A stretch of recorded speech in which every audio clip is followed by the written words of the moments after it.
Hey everyone, welcome back. I've got all of my fingerboards. I have them all traced and cut roughly to the size of the fingerboards. Basically, I just have them registration pinned here to the neck. I have the truss rod taped over so the glue can't get down in there. I also put a piece of invisible tape here across the nut and right here at the edge. So if and when the glue squeezes out, it doesn't get all over the fingerboard, which is just kind of planning ahead right there for that. These ones aren't in glue. The only reason being I'm out of clamps. I have everything else in glue though. I have the two neck throughs. These things are in glue. Hey, Timber. And yeah, these two are just clamped together, piece of wax paper in between. I'm just using aliphatic resin for this. I'm not using any kind of epoxy for these because none of the wood that we're using is like a real oily type of wood, with the exception of some Indian rosewood, but even that isn't too oily. And then these are two 6-strings that are gluing together. Same way. I have like 3 or 4 clamps left and you need about 5. So I just wanted to show that. That's where we're at with these necks. And right now, I'm trying to catch up this succubus here with the rest of the body run. And I'm using this Infinity Cutting Tools Mega Flush Cut router bit. And this thing is awesome. This is the 3/4 inch. This morning I ordered a 1.5 inches, so it's even bigger than this one. It's just as tall, but you know, twice as wide. And even this one, it works great. I have the template screwed to the top of this guitar, template side down, and then down here I have a bearing. That template is going to ride along the bearing to cut out the body the same shape as the template. All right, so it's just a pattern cutting. This is a scary thing to do because when you're going around these corners, when the direction of the grain changes suddenly, like right here, but this bit made it like butter. Like you can see how I went right around it with no problem. So I figured I would show you guys routing the rest of it. I didn't do over here yet, and you'll get to see me do this corner, and this corner. But yeah, we'll go ahead and start routing. All right, I'll try to keep the blade in frame here.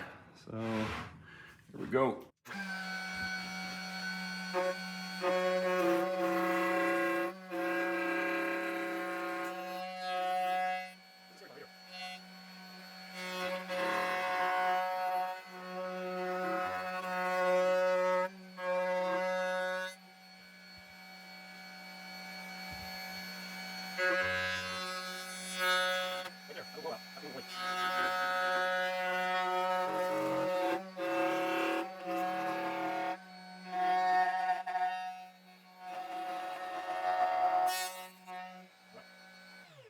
So we had a little blowout right here, and there was another one right here.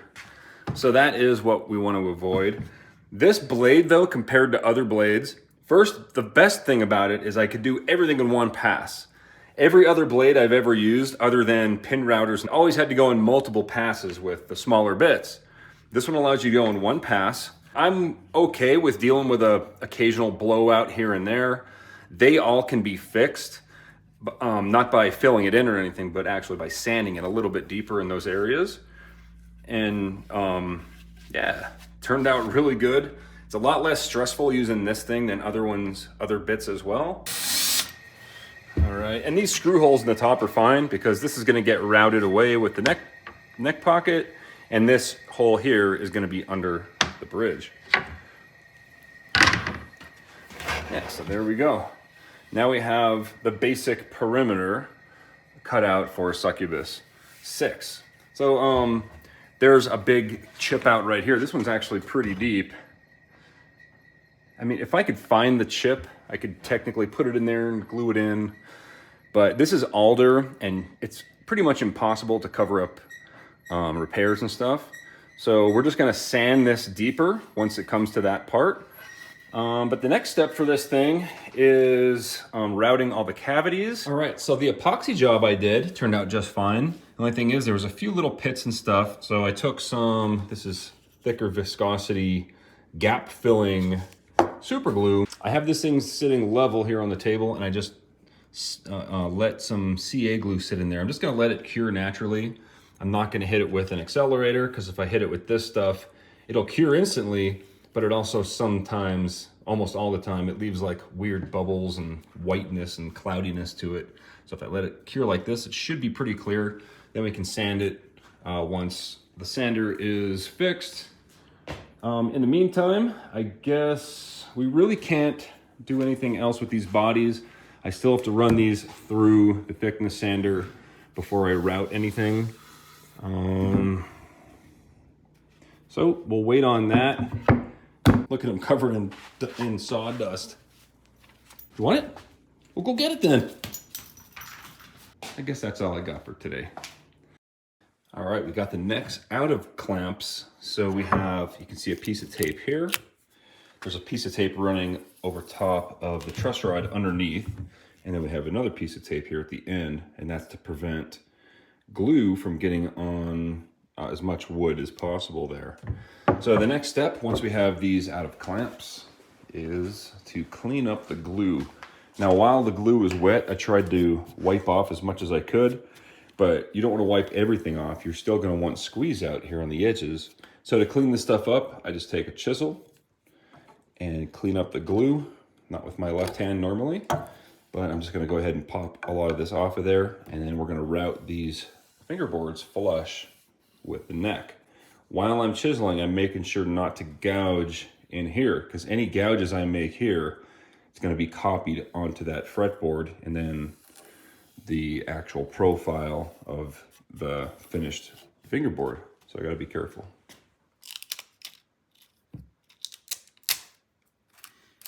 It's a lot easier and cleaner to just put a piece of tape here at the end before you glue your fingerboard on, because usually this glue like this will pop right off.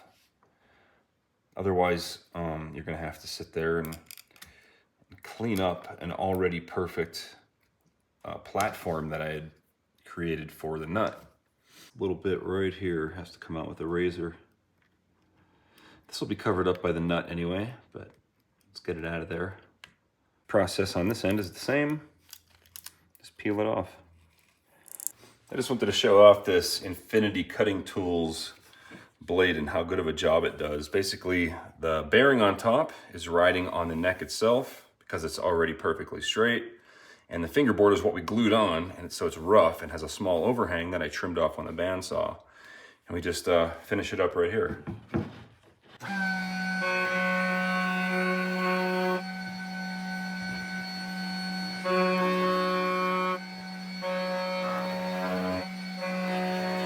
We want to stop right here because we don't want to go around. We don't want to make this flush all the way around. We want that nice overhang right there. So we're just going to clean that up on the sander to finish it off. And just to show off how perfectly it finishes it up, you can't get better than that. All right, so the next step of the process, I went ahead and I used some double stick carpet tape on this template. And I used the 3/4 inch flush cut bit on the router table to go around just to get that perimeter perfect. And now this double stick tape stuck so well that I'm having to pry it off with a little spatula. So once I get this off, we're gonna start on the second body here, do the same process for that, and then we're gonna carve necks, radius fingerboards, and fret them up. All right, making some progress on the neck throughs. So in order to glue these things on, we want to make sure that we have our bevels. We're doing basically all the work we can while these things are easy to handle. Because once this is glued together, there's no more, it's really hard to carve the neck on the sander when you have these wings in the way, right? So I had already marked right there and right there where the body wings connect. So I can carve this neck from those lines up. I can get the whole thing carved. And then we can also radius the fingerboard, which I do by hand over there on the sander as well. So we can knock that out. It's almost impossible to do that when the wings are glued on. So like I said, we're gonna carve the neck, radius the board, and I mean, we don't have to put the frets in, but it's not gonna hurt anything if we do put the frets in now. So now we get to carve the necks. All right, we're over here at the edge sander here, carving necks. So I like to have my necks, I like to have them about 820 thousandths at the first fret, and then about 900 thousandths at the 12th fret. So that's what I'm going for. I'm roughing it in. It's gonna be a little bit over that. So I'm pretty much just roughing it in over here on the sander. I'm doing an asymmetrical neck, so it's thinner on the treble side, and it's fatter on the top. It gives it a much more playable feel. All of my guitar necks, all of my guitar necks for the past 15 years have been this asymmetrical shape. So on most guitars that you'll buy, you're gonna have just a regular C shape or a D shaped neck, something similar to a pattern like this, like a perfect symmetrical curve. However, the way that I build them, I keep the same thickness. I actually go a little bit thinner. I'm just showing this to look thicker, just to exaggerate my point here.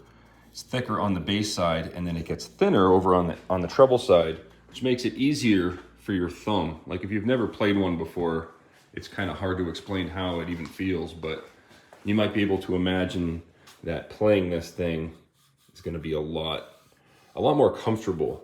So this is the first one that's roughed in.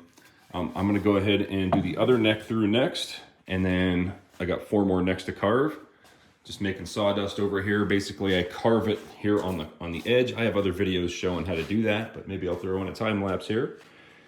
And of course, dust collection doesn't do all that much. Most of the dust comes this way because I'm carving over here. So it is what it is. All right, so because my wide belt sander isn't working, I can't flatten these out and I can't route my pockets. So I had to, first of all, you need to route your pockets before you carve your necks so you know where to stop carving. However, I had no choice, so I had to work around that. So all I did is I took my templates, I laid them out, I drew where the pockets are gonna go, this line right here.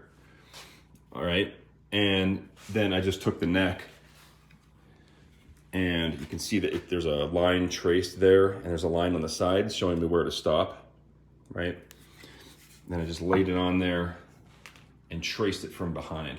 So that way I know I could at least continue carving necks. My maintenance mechanic, he'll be here on Friday to fix this thing up. And then once that's fixed, we can run these through, we can route our pockets, and then we can continue on. As you can see, I've got, this was all a big void. All this stuff was all open, and that epoxy worked great. These lumpy things on the top, this is all just more epoxy that I put on top just to fill in any little voids. This is actually CA glue, which works just as good. So, and I also have a blowout here that I need to fix. And I think you'll be surprised how quickly that thing goes away, even though there's wood that's removed from it. Over here on the neck through bodies, I had put this thing in a vise to clamp it down and hold it, and I crushed in the wood. And I wish I would have taken a video of the before, because this little black dot here is the only thing that's left over as the after, and that's because I didn't use enough paper towel folded over to inject steam into the wood. But this was a big, giant gap that I would have had to sand the whole thing out. Now all I have to sand out is that little dot, and that could have been avoided too, but still not a big deal. All right, I'm gonna go ahead and continue carving necks. We've got 4 necks to go. Just checking them with the calipers. The process of doing this is basically first take the sander flat against the back, like this, like flat all the way down. Get the thickness I want first, and then start hacking away at the sides. till I'm left with a nice feeling neck. It's all feel, really. It's a little bit of measuring, and then the rest is all just feeling the neck to see if there's any lumpy spots or if it feels good. All right, we've got all these things carved. Didn't take very long. This one here is, well, first of all, they're all just roughed in. I don't have any kind of shapes cut in yet. I don't have the volute sanded in yet. I do like to rough it in over here. And then all of the finish sanding is done over here on the downdraft table later on. So you can see I left myself a lot of room for shaping it. And yeah, these necks are the correct thickness, and 95% of the meat is gone. So these things are roughed in, and so the next step would be radiusing the fingerboards. I already did the 8-string. I have this, that's what this little tool here is. This is a radius gauge. It's a 14-inch radius. Basically, I want this thing to go 14-inch radius up to a 16, so it's a compound radius. These 8-string necks are so wide, it's really not a good idea to have a tight radius on it. You want to have a flatter radius, especially down here. That's why I have it at 14 to 16. However, for my 6 strings, I'm doing a 12-inch radius from the nut all the way up. So it's a non-compound radius. And again, I rough these in on the edge sander. I just hold it there and slightly rock it back and forth, and then just constantly check it with the radius gauge. So anyway, I'm gonna do that off camera, and that's all I got for today. I hope you enjoyed it. If you liked it, let me know. Hit the thumbs up, and I'll see you on the next one. Thanks for watching.